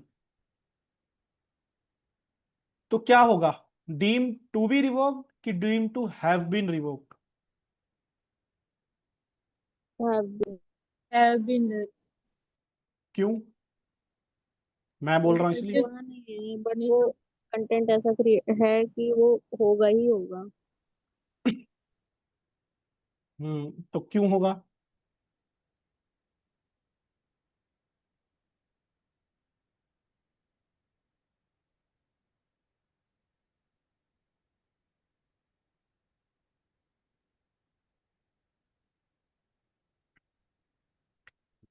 नहीं, रिवोक तो होगा but deem to be revoked कि deem to have been revoked? फिर अभी रिप्लाई नहीं हुआ है ना, तो है तो नहीं।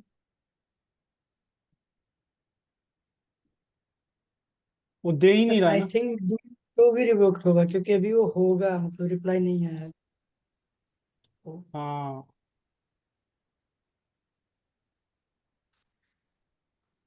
एक मिनट,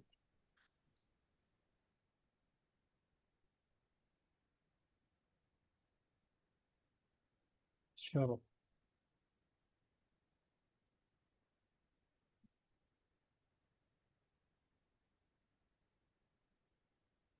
सर अभी क्लियर है क्योंकि उन्होंने सर रिस्पॉन्स नहीं किया, तो वो जानबूझ के रिवोक करना चाहते हैं। तो वो डीम टू भी रिवोक हो जाएगा, लाइक डीम टू नहीं, विड्रॉन जैसा। अगर मान लो उन्होंने पेटेंटी रिप्लाई नहीं देता है, उसको 1 महीने का टाइम मिलता है सर रिप्लाई देने के लिए। Yes sir. हालांकि अभी हम उस रूल पे पहुंचे नहीं है, बट मैं समझाने के लिए क्वेश्चन बनाया हूं। ये ऐसा ही होता कि पेटेंटी को जिस दिन नोटिस रिसीव हुआ उस दिन से 1 महीने के अंदर उसको रिप्लाई देना था। Yes sir. तो 1 महीना बीत गया, उसने रिप्लाई दिया नहीं। तो आज की डेट मान लीजिए, आज डेट है 5 सितंबर 2025, और 1 महीने पहले पेटेंटी को नोटिस चला गया था 5 अगस्त 2025 को। तो उसको 1 महीना रिप्लाई देना था, उसने रिप्लाई नहीं दिया। तो आज मैं रिवोकेशन मानूंगा पास्ट डेट से, कि 5 अगस्त से वो रिवोक हो माना गया है, 5 अगस्त उसकी डेट ऑफ रिवोकेशन हो गई। तो इसको बोलेंगे deem to have been revoked, कि आज के कंडीशन में हम 5 डेट से रिवोकेशन मान रहे हैं। Ganga sir, Pradeep sir, Ruby ma'am, Sakshi ma'am connect कर पा रहे हैं पॉइंट को? सर रिवोकेशन का सर कोई ऑर्डर तो आएगा ना, उससे लेंगे ना नहीं, रिवोकेशन ऑर्डर की। तो आएगा सर, ऑर्डर तो पास होगा, बट डेट ऑफ हाँ। रिवोकेशन पास्ट की है। Ganga sir, yes confusion sir. समझ आया? कंफ्यूजन है? सर कंफ्यूजन ये है कि जब सर मतलब ऑर्डर आएगा तो ऑर्डर की डेट से रिवोकेशन ली जाएगी कि जिस दिन फाइल हुआ। ऑर्डर तो पास होगा रिवोकेशन का, यस सर। बट रिवोकेशन किस दिन हो चुका है ये माना कब जाएगा, किस दिन से कंसीडर होगा? जो डेडलाइन होगी, मतलब जिस दिन उसको नोटिस मिला उसने रिस्पॉन्स नहीं किया तो नोटिस की डेट से करेंगे। हाँ, इसीलिए आज की डेट में हम ये मान रहे हैं कि पास्ट में किसी डेट से रिवोकेशन हो गया है, तो उस कंडीशन में आता है deemed to have been revoked. Clear हुआ सर? प्रदीप सर, साक्षी हाँ ma'am, yes sir. Yes, sir. Past tense है ना have been, have been past perfect tense होता है। तो नहीं सर, पास्ट की प्रेजेंट अगर परफेक्ट होता है है, हैव बीन, हैड बीन होता है सर पास्ट परफेक्ट है। तो हैव बीन क्या होता है ये सर? प्रेजेंट परफेक्ट कॉन्टिन्यूअस, ये हाँ प्रेजेंट यस सर। बट इसमें पास्ट की डेट आएगी सर। अब टेंस पे तो मैं डिबेट नहीं करूंगा, मेरी इंग्लिश भी बहुत अच्छी नहीं है। आपने बोल दिया, मैंने मान लिया। नहीं वो सर पास्ट की बात प्रेजेंट में होती है तो प्रेजेंट परफेक्ट हो जाता है, और टाइम लाइन है तो कॉन्टिन्यूस में चला जाता है, बस इतना ही है। वो पास्ट की बात हाँ है सर। हाँ हाँ हाँ, मतलब पास्ट की डेट से रिवोकेशन मान लिया जाएगा, तो वहां पर आएगा deemed to have been revoked. But अगर आज की डेट से ही मैं कंसीडर कर रहा हूं आज, तो वो होगा डीम्ड टू बी रिवोक्ड, या आगे हो सकता है आज या आने वाला कल। डिफरेंस समझ में आया sir? Yes sir. Pradeep sir, Yes, जी sir. सर। Understood. एक बार रिपीट कर दीजिए sir. For deemed to be revoked, इस केस में जो रिवोकेशन है फ्रॉम टुडेज डेट और अनाउंसमेंट रहेगा। हम्म और जो deemed to have been revoked है, it's from the hmm past date, maybe जहां से हमने कोई रिक्वायरमेंट फुलफिल नहीं करा है, उस डेट से ये हाँ, हो चुका है। बहुत बढ़िया। साक्षी मैम, जी सर, समझ सकते। नहीं रिपीट कीजिए। Sir have been have been revoked का मतलब ये है कि पहले हो चुका है पास्ट डेट पे, but we are talking today. और हाँ। अगर आज की डेट की बात कर रहे हैं तो डीम टू बी रिवोक्ड होगा आज या बाद की डेट के लिए। Ruby ma'am, yes sir. Repeat कर दीजिए। सर अगर पास से लेके वो कंटिन्यूअस चलता आ रहा है, तब उस पीरियड के लिए हमारा हैव बीन यूज होगा। और अगर पर्टिकुलर रिवोक हुआ है तो उसके लिए रिवोक यूज होगा हमारा। हम्म बढ़िया। चल,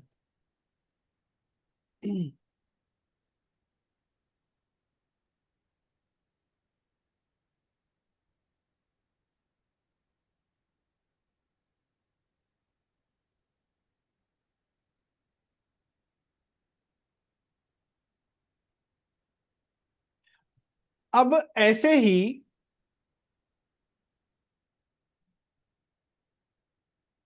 एक और चीज आएगी, deemed to be abandoned, deemed to have been abandoned.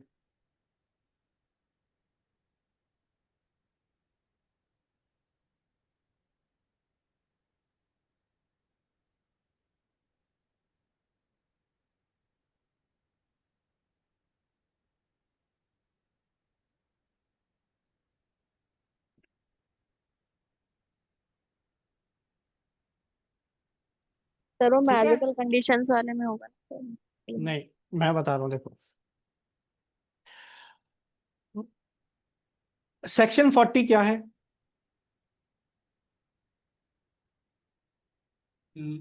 Liability for section 35 and 39, secrecy and international filing foreign. उसमें अबेंडन कब होता है? अगर एप्लीकेशन फेज में है, एप्लीकेशन है तो अबेंडेंड होगी वो, इफ नॉट फुलफिलिंग। तो वो डीम टू बी अबेंडन होगी कि deem to have been abandon होगी? डीम टू बी, क्यों? क्योंकि तुरंत के तुरंत हो जाएगी आज के दिन। हाँ, आज की डेट पे कंसीडर किया जाएगा उसको।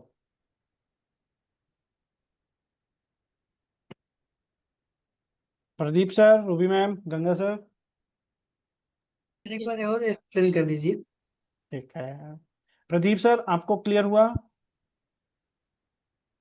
एक बार और सर। ठीक है, डिफरेंस तो समझ आ गया उसमें, बट हाँ हाँ नहीं कोई बात नहीं, वो हम करेंगे सर। साक्षी मैम, जी सर। क्या करेंगे उसमें? सर एक बार फिर से रिपीट कर दीजिए सर, क्या बोला आपने? सेक्शन 40 में जी। अगर एप्लीकेशन फेज में आपकी एप्लीकेशन है हाँ हाँ। और सेक्शन 40 का कॉन्ट्रवेंशन हुआ तो डीम टू बी अबेंडन होगा कि deem deem to to, have?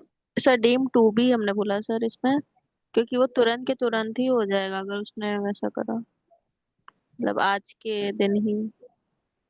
Deem to have been abandon होगा मैम, अच्छा, मतलब जिस दिन से। उसने कॉन्ट्रवेंशन किया होगा। अच्छा, ओके सर। देखिए मैं दिखा देता हूँ। हम्म, इस पे भी सर पूरा सेक्शन रिवाइज करा दीजिए सर। एंड में अभी ये पता चल गया किस किस बेसिस पे रिवीजन करना नहीं ये सब क्राइटेरिया बना रहा हूँ मैं। है। देखिए क्या होता है, बहुत सारी चीजें हमें भी आइडेंटिफाइड होती हैं ऑन द बेसिस जब हम क्वेश्चन से एनकाउंटर होते हैं। नहीं जैसे ये अभी हम लोग ने, अभी मैंने तो सर इतना ध्यान नहीं दिया था इन दो तीन वर्ड्स पे। हमने भी नहीं दिया था मैम, जब तो हमने भी मैं नहीं दिया था जब तक 25 में क्वेश्चन नहीं पूछा गया। हमने भी नहीं दिया था कि डीम टू हैव बीन भी होता है और डीम टू भी होता है। तब मैं बैठ के फिर इसको थोड़ा समझा, फिर समझ में आया कि ग्रामर का केस है सारा।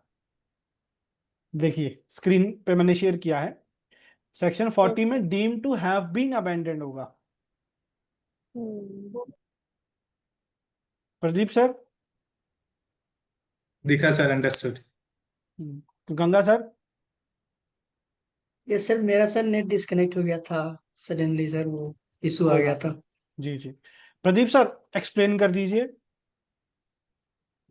For deemed to be abandoned same case रहेगा, abandoned from the date of announcement of that order, or deemed to have been amendment from the date, from that date we have to fulfill that जो भी requirement था वो fulfil करना था उस date से रहेगा।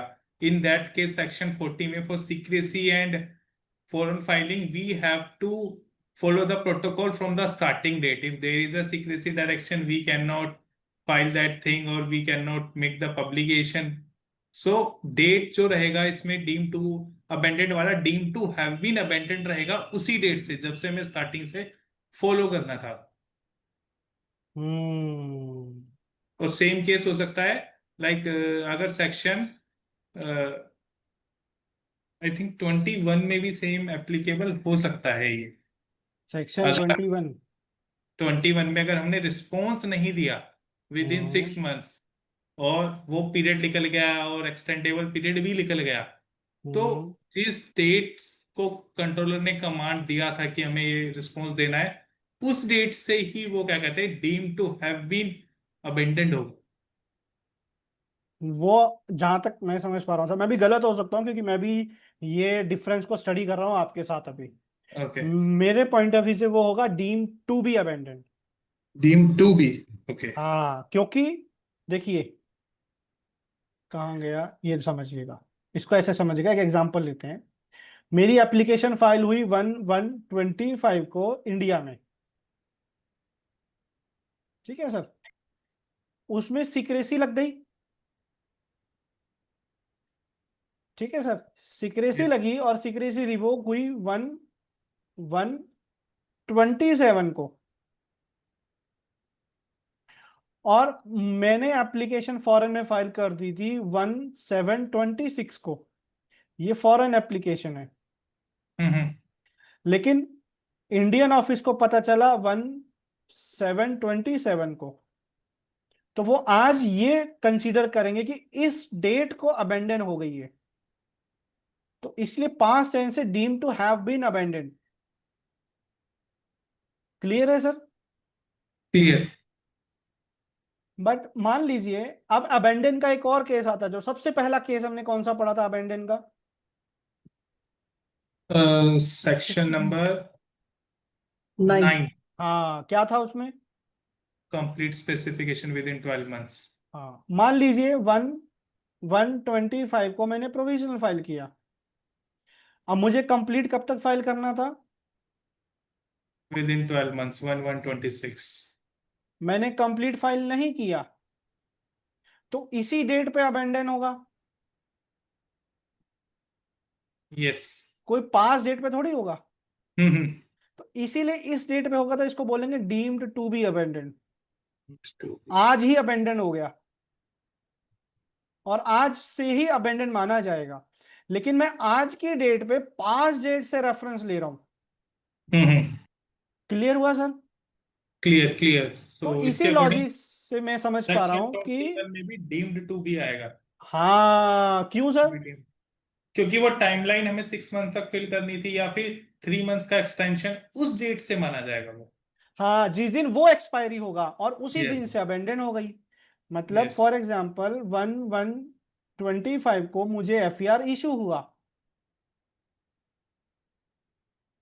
Ruby ma'am, yes sir. Ruby ma'am कहेंगे सर तो मेरे पीछे ही पड़ गए। नहीं सर। नहीं नहीं मैम, मुझे पता आप ऐसा नहीं सोच सकते, मेरी सोच थोड़ी सी वैसी है, मैं पड़ जाता हूँ पीछे। चलिए अच्छा, जोक सपाट। एफईआर मुझे 1/1/25 को इशू हुआ, मुझे कब तक यस, रिप्लाई देना मैम? 6 मंथ डेट बता दीजिए। 1/7/25। 1/7/25। मैंने रिप्लाई नहीं दिया तो क्या होता है? सर दोबारा लाइक 1 मंथ के अंदर वो कंट्रोलर दोबारा सेंड करते हैं। एफईआर? नहीं, रूबी मैम, वो उसके बाद तो वो अबेंड, यस सर, अबेंड हो जाता है। हाँ, तो अबेंडन किस डेट को होगा?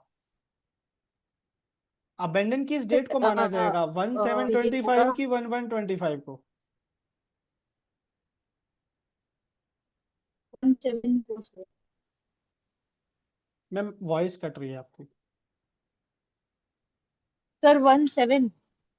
हाँ, तो आज की डेट को अबेंडन होगा। यस सर, टू तो लाइक टू अबेंडेड। हाँ, deemed to be abandon. Yes sir.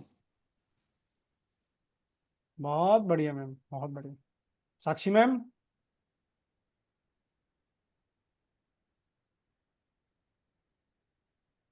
चलो। प्रदीप सर। जी जी, क्लियर हुआ मैम? सर जी सर। एक्ट में से डीम्ड टू हैव बीन बोल रहा है सेक्शन 21 में। अच्छा, The ये मेरा application- लॉजिक है सर, मैं अभी Yes. देखा नहीं हूं जाके, मैं अभी 40 को देखा हूं। अब हम 9 और 21 दोनों को देखते हैं चल के। 21 में तो अबेंडेंट ही शो कर रहा है उसे, फर्स्ट स्टेटमेंट में अबेंडन तो होगा, बट कौन deemed see to have been बोल रहा है। चलो देख लेते हैं सर। अरे क्या कर रहा हूँ। ऐसा तो जी जी जी रूबी मैम, मैम आपकी तो वॉइस कट रही है, वॉइस कट रही है। कहाँ पर लिखा है sir Pradeep first sir? Statement first line में sir, application for patent shall to deemed to have been abandoned unless. Unless within such period as may be prescribed, applicant has complied with all the requirements imposed on him by or under this act. अच्छा जी, यहाँ भी deemed to have been है। और section 9 में deemed to be abandoned बोल रहा है, उसके लिए तो हम करेक्ट हैं। तो इसका मतलब सर जिस दिन एफआईआर इशू हुआ उसी हम्म। दिन से अबेंडेंड मान लिया जाएगा। यस। नहीं नहीं, एक minute,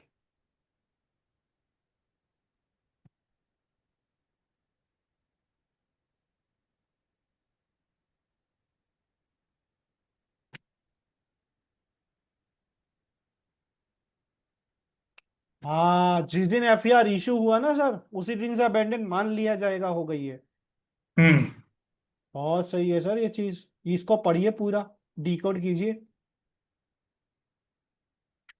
Application for patent shall be deemed to have been abandoned unless within any period as may be prescribed the applicant has complied with all the requirements imposed on him by or under this act, whether in connection with the complete specification or otherwise in relation to the application from the date on which first statement of objection to the application or complete specification or other document related thereto is forwarded to the applicant by controller.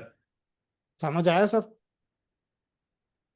From the date of the first objection statement is raised or that is मतलब shared with the कोई भी applicant. Compliance अगर जिस दिन भी उनको दिया गया पूरा करने के लिए, हम्म। तो जितना टाइम उनको दिया जाएगा अगर उस टाइम में उन्होंने पूरा नहीं किया तो जिस दिन भी वो कंप्लायंस पूरा करने के लिए दिया गया था वहां से अबेंडन मान लिया जाएगा। Okay. क्लियर हुआ सर? डिकोडिंग समझ आई कोई Yes, सेक्शन sir. की? Yes, sir. क्या बात है सर, मतलब कुछ नया ही निकल आया था। हाँ। गंगा सर, साक्षी मैम, साक्षी मैम रिपीट कर दीजिए ये जो भी बात हुई अभी। गंगा सर सर एक बार सर रिपीट कर दीजिए, मेरा सर ना नेटवर्क इशू हो रहा है आज, पता नहीं क्यों सर। ओके। सर मैं बताती हूँ। हेलो। जी जी मैम, बताइए बताइए। हाँ, तो क्या होता है कि जिस दिन हमारी एफआईआर इशू हुई है उस दिन से हम लोग को 6 मंथ्स का टाइम मिलता है। तो जब 6 मंथ्स पूरे हो जाते हैं तब हम लोग बोले deem to have been abandoned. अगर उसने from which reply, date, from which date? Sir बता रहे, तो उस ओके। दिन हमारा हुआ deem to have been abandoned. और हैव बीन में क्या होता है कि पुरानी डेट का कंसिडर करते हैं, इसलिए होता है। तो जिस दिन एफआईआर इशू हुआ हमारा, तो हम लोग ने 6 महीने तक नहीं दिया, तो एफआईआर इशू डेट में ही हम लोग मान लेंगे कि deem to have been abandoned है, मतलब वो उसी दिन से अबंडेंट हो गया था एफआईआर इशू डेट से। या फिर कोई और कंप्लायंस दे दिया उन्होंने पूरा करने के लिए, है ना। मान लो हम एफआईआर की जो रिप्लाई हुआ उसमें ये कंक्लूजन निकला कि हमको क्लेम्स अमेंड करने हैं और उसके लिए कंट्रोलर ने हमें 2 महीने दिए एज पर रूल 29, तो नहीं किया तो वो 2 महीने पहले वाली जो डेट थी उस दिन से अबेंडन हो गई। जी सर। गंगा सर अभी क्लियर हुआ सर? हाँ यस सर। तो एक बार रिपीट कर दीजिए। सर जैसे अगर एफआईआर का रिप्लाई नहीं दिया तो एफआईआर की इशू डेट से deem to have been abandoned हो जाएगा, और जो डेडलाइन थी उससे deem to be abandon, so deem to be withdrawn होगा सर ना अगर, हाँ नहीं, विड्रॉन की बात ही नहीं है सर यहाँ पे कहीं पर। हाँ ये सर अबेंडेंट होगा, सॉरी सर तो अबेंडेंट ही होगा। अबेंडन कहाँ, क्या अबेंडन मतलब कौन सा अबेंडन, हैव बीन अबेंडन की to be abandon? Sir have been abandoned होगा सर, कहाँ से माना जाएगा sir? From date of issue of FER. या फिर whatever the compliance was issued to be completed, है ना? Yes sir. बढ़िया। Pradeep sir, Ruby ma'am.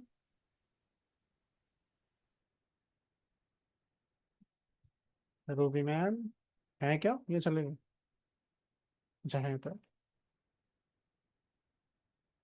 चलो, कोई बात नहीं, हो सकता है नेटवर्क का इशू हो। तो हाँ, Pradeep sir Yes, sir. Clear हुआ सर? Yes, sir. Clear. चलिए, अब हम चलते हैं सेक्शन 9 में।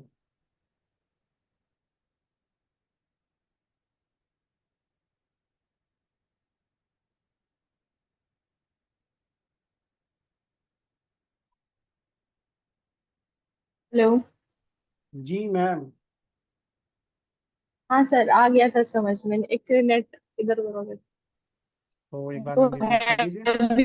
अमेंडन आएगा तो सर, लाइक इसमें जिस एफईआर जिस दिन हमें इशू हुई, उस दिन से लेके वो जो 6 महीने हैं 17/20/5 तक, अगर तब तक हमने रिप्लाई नहीं किया तो वो जिस दिन से वो एफईआर इशू हुआ उस दिन से स्टार्ट होगा, तो हैव बीन अमेंडन आएगा उसमें।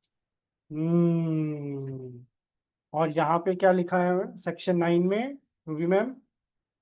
सर इसमें भी है, मतलब ये क्या है? डीम, ओके सेक्शन 9 में डीम टू बी अमेंडन, क्योंकि इसमें डीम टू बी पर्टिकुलर हमें टाइम मिलता है ना कि 12 मंथ अगर प्रोविजनल है कंप्लीट पूरा पर्टिकुलर। तो इसका मतलब 1/1/25 को अगर मैंने प्रोविजनल फाइल किया था, तो रूबी मैम कंप्लीट कब तक फाइल करना है? 12, 1/1/26 तक। बट मैंने 12 month, complete yes specification file ही नहीं किया, तो अब मेरी अबेंडेंट की डेट क्या होगी मैम? सर। हाँ जी। तो सर अब वो अबेंडन हो जाएगा। बट डेट क्या होगी?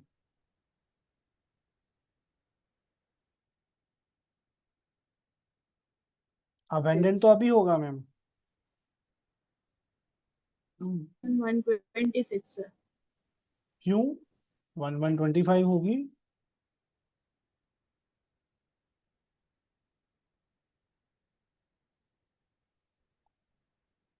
1/1/26 क्यों चूज किया आपने? नहीं, 1/1/26 सर एक एक चीज मैं बताती, लाइक आप मेरे को करेक्ट करना अगर वो है तो। हम्म। अगर हम 1/1, सपोज ये केस नहीं है लेकिन कोई भी ऐसी डेट है 1/1/25 से स्टार्ट हुई और वो अगर मैं चूज करती हूँ 1/1/26, अगर हम्म। 1/1/26 है इसका मतलब वो टाइमलाइन 1/1/25 से स्टार्ट होके वो चलती आ रही है 5 से 26 तक, तो इसका मतलब वहाँ हम्म। पे हैव बीन अबेंडन आएगा। लेकिन यहाँ पे अगर वो प्रोविजनल फाइल किया मैंने 1/1/25 को फाइलिंग डेट, और हम्म। 12 मंथ मेरे कंप्लीट हो रहे 1/1/26, लेकिन वो मैंने फाइल ही नहीं किया विद इन 12 मंथ, तो फिर हम्म। जिस दिन वो अबेंडन होगी, मतलब जिस दिन फाइलिंग हुई वो अबेंडन ही हो गई, तो कोई टाइमलाइन बचेगी नहीं, तो इस वजह से 1/1/25 आया हुआ। नहीं, नहीं मैम। तो जिसमें मोहलत दी जाती है कि इतना टाइम है इतना टाइम है, तो उसमें हैव बीन आता है। और इसमें तुरंत के तुरंत कर दिया जाता है, उसमें टू बी आता है। मतलब उसी दिन एग्जिट हुआ तो अबेंडन आता है। Pradeep Pal sir, Yes, sir. Explanation दीजिए, कब हैव बीन अबेंडन होगा, कब टू बी अबेंडन होगा? Or to be abandoned, simple from the date of announcement of that. order like deemed to be abandoned from right now और deemed to have been abandoned case में from the past date from which we have to complete the procedure or the direction controller has asked for in a prescribed period उस past date से रहेगा तो deemed to have been रहेगा। बिल्कुल। Ruby ma'am yes sir. समझ आया? Okay. साक्षी ma'am? हाँ sir, clear है। रूबी मैम एक बार और Yes, sir. एक्सप्लेन कर दीजिए, रिपीट कर दीजिए जो भी क्लियर हुआ, समझ आया? ये सर, एक्चुअली सर आपने ये पहले बताया था ना, जब हैव बीन वाला, कि जब हम पास से लाइक कोई चीज टाइम पीरियड आता है चलता हुआ, और तो हम हैव बीन अबेंडन करते हैं, लेकिन राइट ना अगर कोई चीज रोक दे तो हम टू बी अबेंडन लगाते हैं। नहीं, देखिए इसको समझिए थोड़ा। मैम कोई ना कोई टाइमलाइन तो हर जगह है, और वो पास्ट से ही चली आ रही है, तभी तो आज खत्म हुई है ना।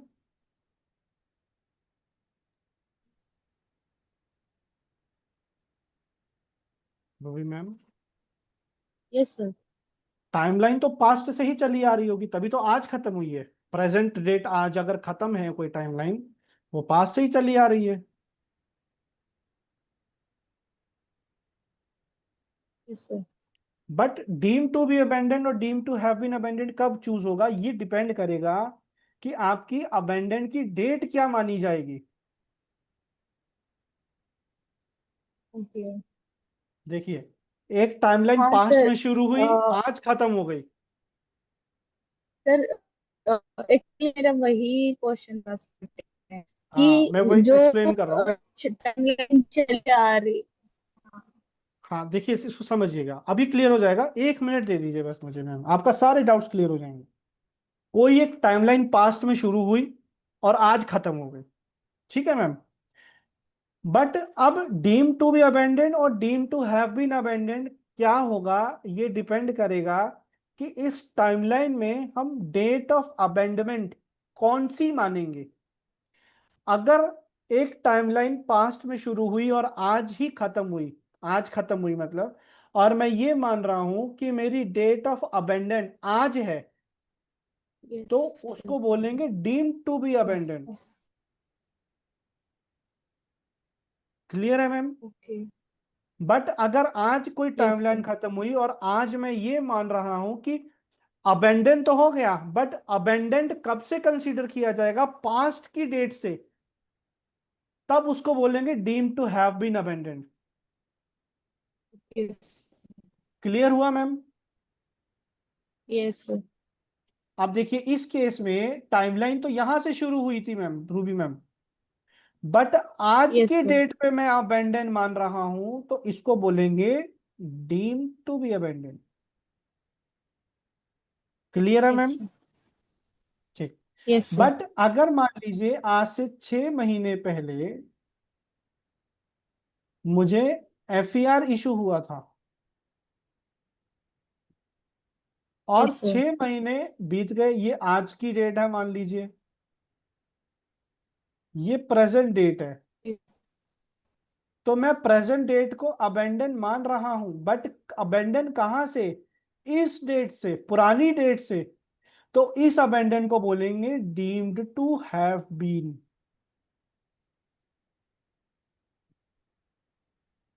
क्लियर हुआ मैम?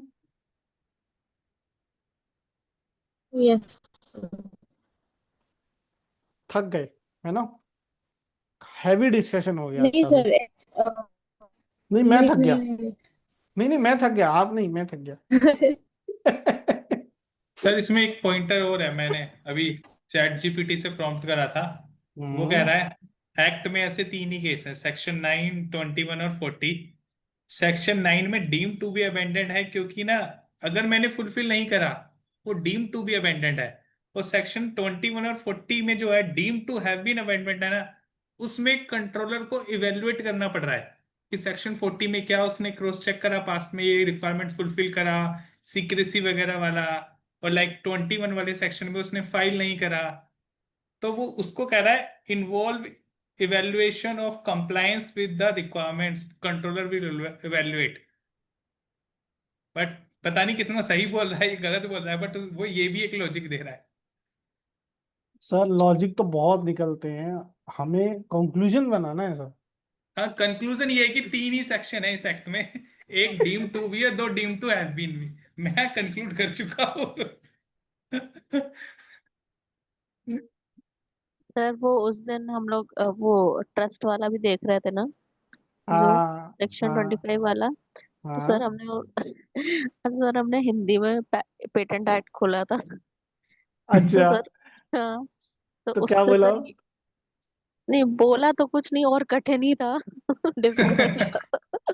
बट ये समझ में आया कि वो ट्रस्ट गुड फेथ वाला ही है, और उसका ये हाँ हाँ मतलब वही होता है है, मैम, वो वही हाँ, है। उसका ये मतलब होता है कि अगर गुड फेथ में बात हुई है तो वो चीज, जैसे पेटेंट में 67 में है कि अगर ट्रस्ट के केस में बात हुई है गुड फेथ वाली, तो वो रजिस्टर में एंटर नहीं करेगा उस चीज को।